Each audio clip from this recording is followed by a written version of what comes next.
শিক্ষা খাতে ইতিহাসের সবচেয়ে বড় বাজেট বিএনপি সরকার বাস্তবায়ন করেছে বলে মন্তব্য করেছেন অর্থ ও পরিকল্পনা মন্ত্রী আমির খসরু মাহমুদ চৌধুরী।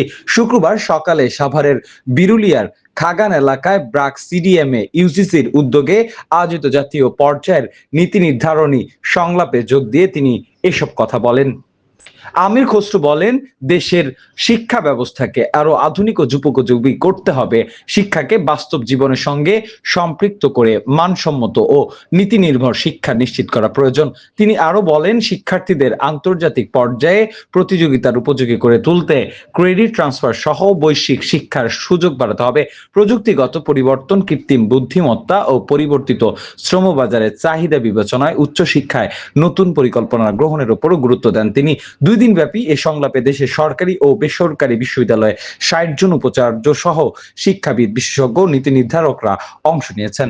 সবচেয়ে বড় কথা হচ্ছে শিক্ষা খাতের সবচেয়ে বড় বাজেট বাংলাদেশের ইতিহাসে শিক্ষা খাতে এত বড় বাজেট কোনো সময় হয় না।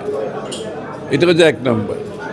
2 নম্বর হচ্ছে শিক্ষার যে জায়গায় গিয়ে পৌঁছেছে সেখান থেকে এখন আমরা সেলভেজ করার চিন্তা করছি।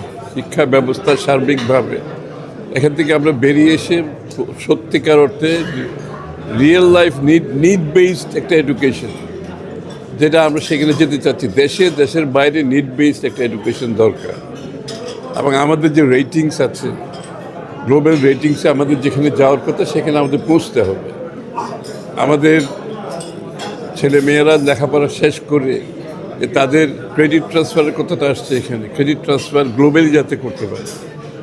সুতরাং একটা মানসম্পন্ন শিক্ষা ব্যবস্থা যেখান থেকে সকলের ব্যক্তিগত ক্যারিয়ারও যেভাবে বিল্ড আপ করতে পারবে, দেশের উন্নয়নে, দেশের অগ্রগতিতে যাতে তারা সহায়তা করতে পারে, সহযোগিতা।